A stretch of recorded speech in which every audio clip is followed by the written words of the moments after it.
Hello dear learners, in today's video we are going to talk about all the important diasporic writers along with all of their important writings जो आपके UGC net के exam में या फिर किसी भी English literature के exam में पूछे जाते हैं।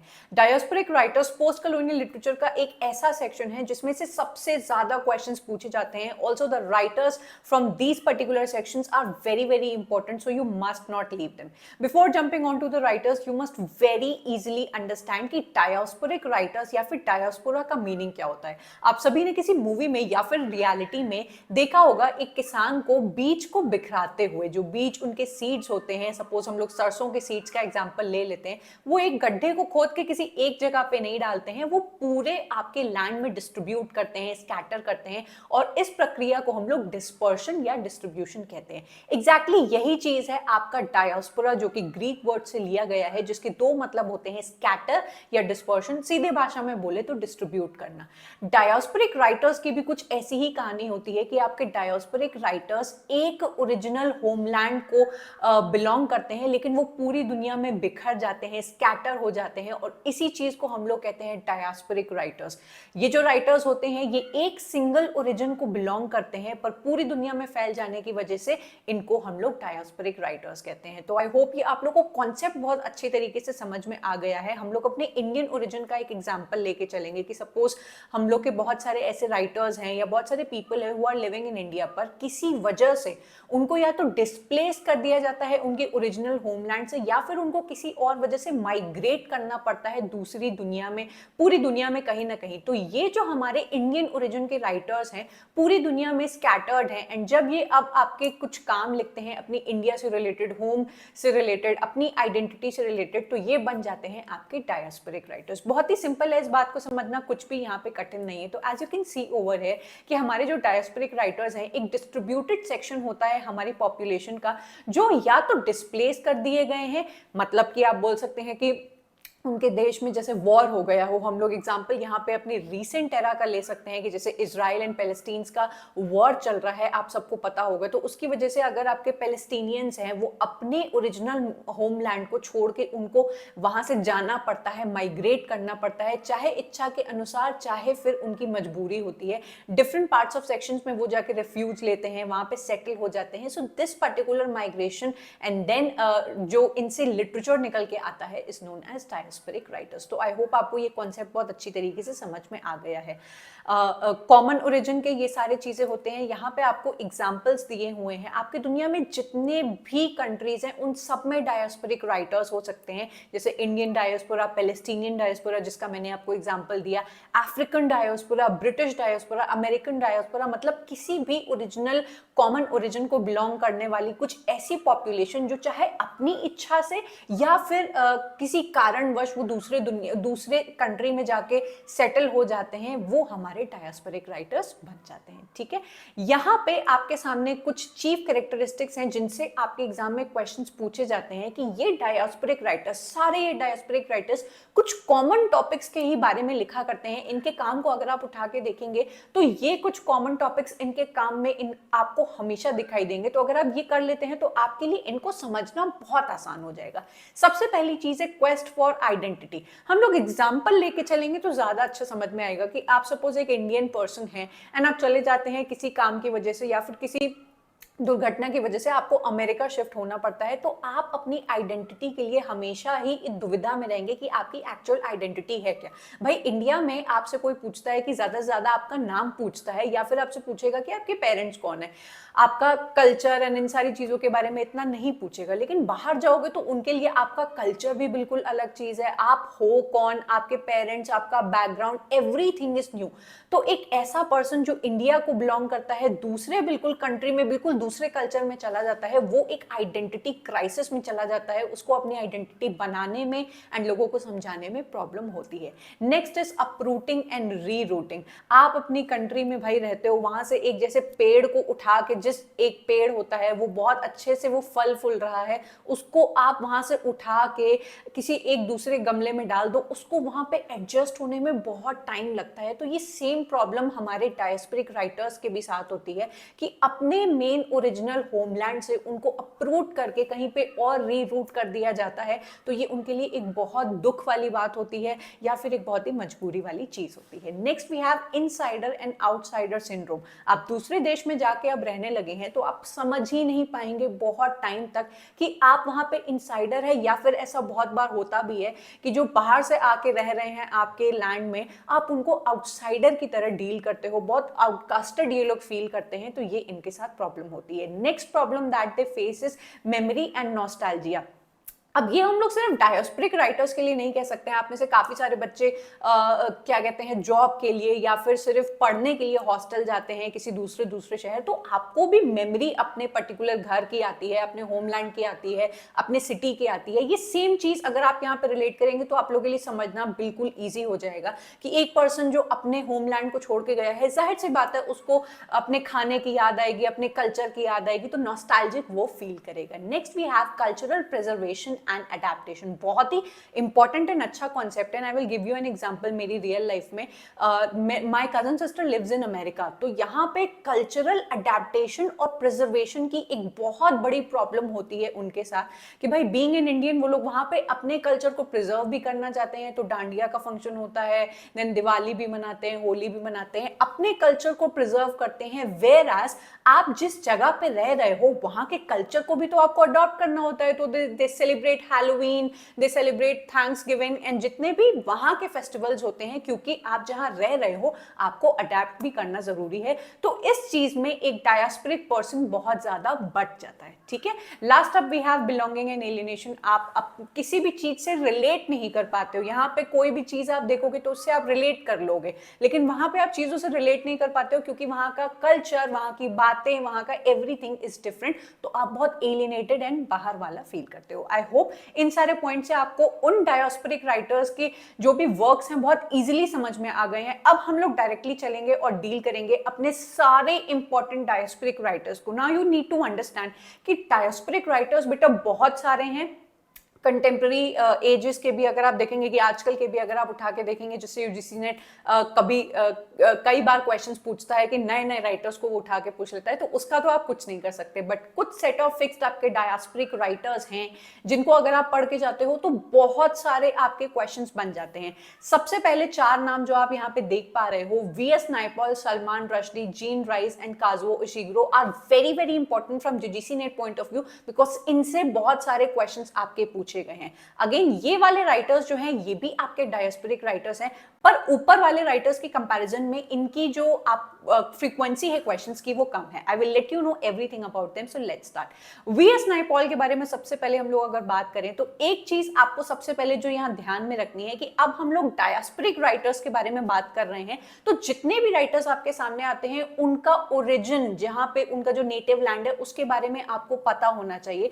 तो आपके वीएस नायपॉल एक ट्रिनिडाडियन बॉर्न ब्रिटिश राइटर हैं कि पहले ये ट्रिनिडाड में रहे एंड देन जाके ये ब्रिटिश राइटर बन जाते हैं and he becomes a very important name in our diasporic literature, क्योंकि इनका जो वर्क है, जितनी मैंने थीम्स बताई उसमें बहुत ही ब्यूटीफुली इनके वर्क डील करते हैं। ठीक है, इनका जितना भी आपको यहाँ पे वर्क दिखाई दे रहा है, सबसे इंपॉर्टेंट जो इनका वर्क है, a house for mister Biswas, इतना ज्यादा इंपॉर्टेंट है कि आपका maximum number of questions a house for mister Biswas बन जाते हैं। ये जो इनका नॉवल है आपको बहुत ही डीप में जाके पढ़ के जानी है, मतलब कि आपको इसकी कैरेक्टर लिस्टिंग एक एक पता होनी चाहिए, बिकॉज इनके कैरेक्टर्स उठा के पूछा जाता है कि आउट ऑफ दीज 4 या 5 characters you have to tell कि कौन सा a house for mister Biswas में नहीं था।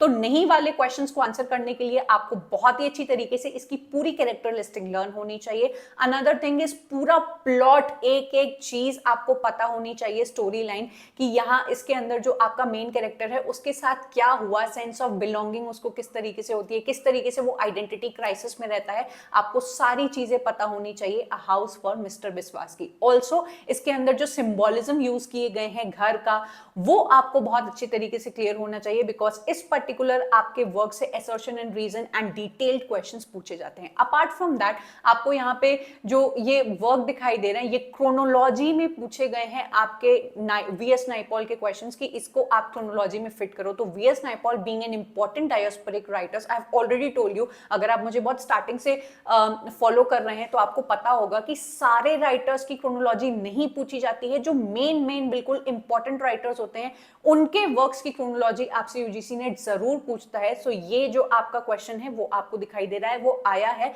एंड कई बार पूछा गया है। जितने भी वर्क्स बेटा आपको रेड से दिखाई दे रहे हैं वो आपके एग्जाम में पूछे गए हैं। इसका मतलब ये नहीं है कि आप सिर्फ रेड वाले वर्क्स को करके जाओगे, टाइटल वाइज पूछे गए हैं, बाकी भी आपको टाइटल वाइज एक बार पढ़ लेने चाहिए because he is an important writer and possibility है कि इनके बाकी वर्क्स में से भी क्वेश्चंस पूछे जाएं।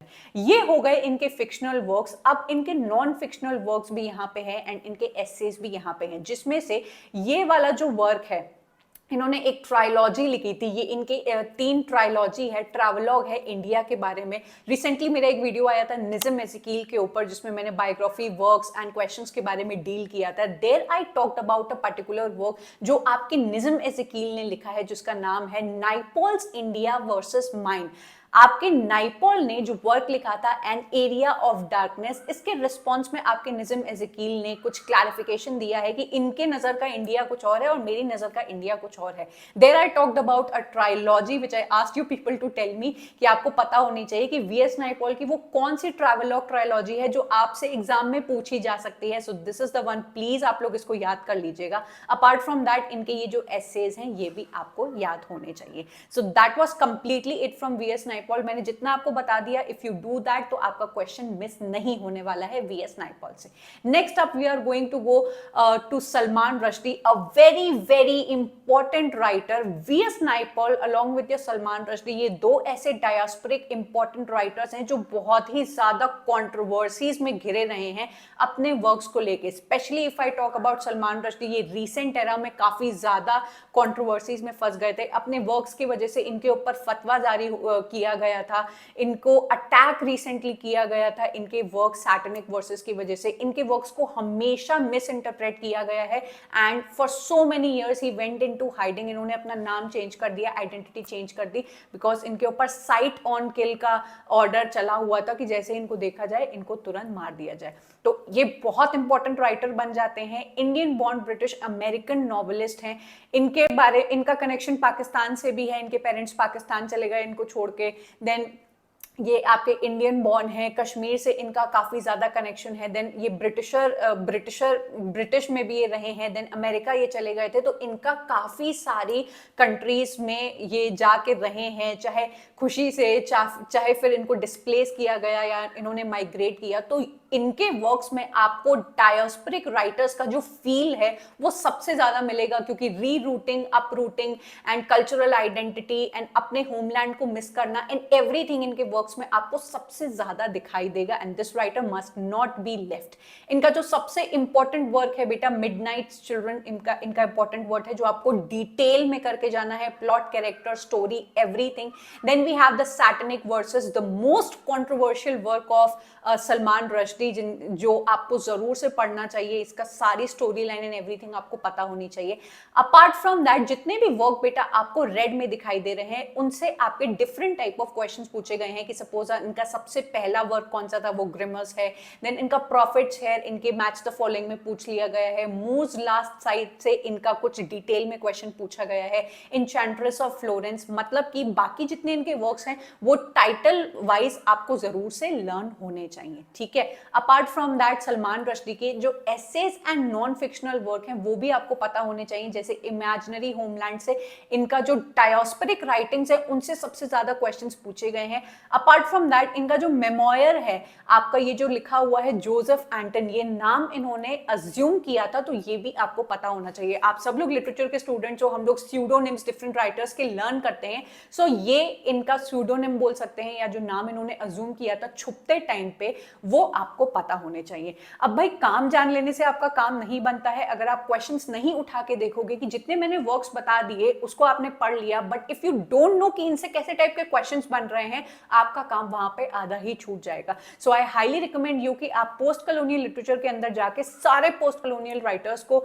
उठा के करें। ये जो सेक्शन वाइज सॉर्टेड आपको पीवाईक्यूज मेरा कोर्स मिल जाता है, बहुत ही मेहनत से बना हुआ है एंड इसको डिजाइन ही इसीलिए किया गया है कि if there is a certain person जो आपका एक पर्टिकुलर सेक्शन को पढ़ रहा है और उसके बाद उसी सेक्शन के क्वेश्चन को लगाना चाहता है, तो उसको इधर उधर ढूंढने नहीं पड़ेंगे, सिग्रीगेट नहीं करने पड़ेंगे। 2012 से लेके आपके आज तक के 2023 के सारे क्वेश्चन सेक्शन वाइज आपको सिग्रीगेटेड मिल जाएंगे। So you must go and check this out, आपको लिंक मिल जाएगा डिस्क्रिप्शन में।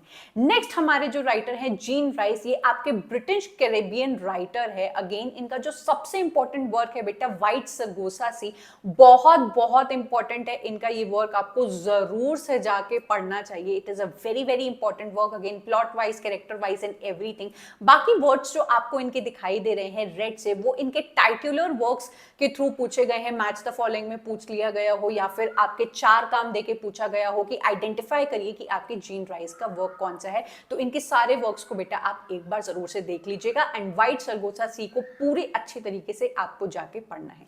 नेक्स्ट राइटर को हम लोग क्लिक करेंगे, Kazuo Ishiguro, a very very important writer, Japanese born British novelist है। इनका जन्म नागासाकी में हुआ था। तो नागासाकी में जो भी आपकी बॉम्बिंग्स हुई थी उसके बाद उस देश का क्या हाल हुआ, कैसे लोगों ने माइग्रेट किया, डिस्प्लेस हुआ अपने ओरिजिनल होमलैंड में, इतना बड़ा जो डिस्ट्रक्शन देख के इनके वर्क्स में आपको काफी फील मिल जाएगा इन सारी इंपॉर्टेंट चीजों के बारे में। तो इनको बिल्कुल भी आपको छोड़ के नहीं जाना है। इनका सबसे इंपॉर्टेंट वर्क है आपका अ पेल व्यू ऑफ हिल्स। अगेन इनके जो बाकी रेड से वर्क लिखे हुए हैं उनसे भी आपके यूजीसी नेट ने क्वेश्चंस पूछे हैं, आपको भूलना नहीं है, जाके चेकआउट जरूर से करना है आपके पोस्ट कॉलोनियल राइटर्स के क्वेश्चंस को।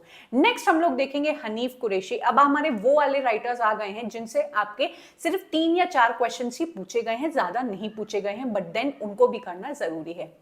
ये आपके south Asian British novelist, screen writer, film maker and play right रहे हैं। तो इन्होंने बहुत सारी चीजें अपने करियर में की है। इनका इंपॉर्टेंट वर्क है आपका my beautiful laundrette, then the Buddha of suburbia से क्वेश्चन पूछा गया है रिसेंटली, देन ब्लैक एल्बम से टाइटुलर वर्क पूछा गया है रिसेंटली। इनका एक वर्क है, इनका कैसे है, लूज टंग्स एंड लिबर्टी से पूरा एक पैराग्राफ देके उससे रिलेटेड आपका आरटीसी बेस्ड क्वेश्चन पूछा गया है। So I was going through the RTCs also, so I thought कि आपको ये बताना जरूरी है। क्वेश्चंस को आप जब उठा के देखेंगे, खुद से लगाएंगे, तो आपको पूरी तरीके से पक्का हो जाएगा कि आपने वर्क्स एग्जैक्टली जान लिए, उनको जाके पढ़ लिया एंड लास्ट में आपने क्वेश्चंस लगा लिए। You are completely packed for your diasporic या post colonial writers. Next writer है हमारे टिमोथी मो। अगेन इनसे 1 या 2 ही क्वेश्चन पूछे गए हैं, तो हम लोग टाइम वेस्ट नहीं करेंगे। I will only tell you the name of the works which have been asked. आपके ब्रिटिश एशियन नॉवेलिस्ट हैं। इनका जो एक वर्क है सार सीड स्वीट से आपका एक मैच द फॉलोइंग क्वेश्चन पूछा गया है, उससे ज्यादा कुछ नहीं। नेक्स्ट है हमारे सैम सिल्वन। अगेन ये ट्रिनिडाड बॉर्न राइटर हैं आपके।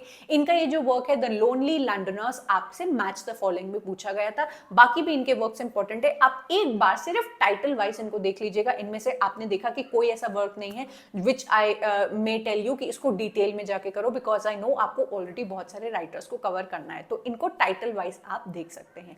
एंड यहाँ पे खत्म होते हैं हमारे writers of British diaspora. If you are a new person on my channel, अगर आप ये वीडियो पहली बार देख रहे हो, I have already covered in a similar fashion आपके African writers, African American writers, and next videos आपकी मोस्ट प्रोबेबली कैनेडियन या फिर ऑस्ट्रेलियन राइटर्स पे आने वाली है। So this is how I am helping you out at the time of your exam.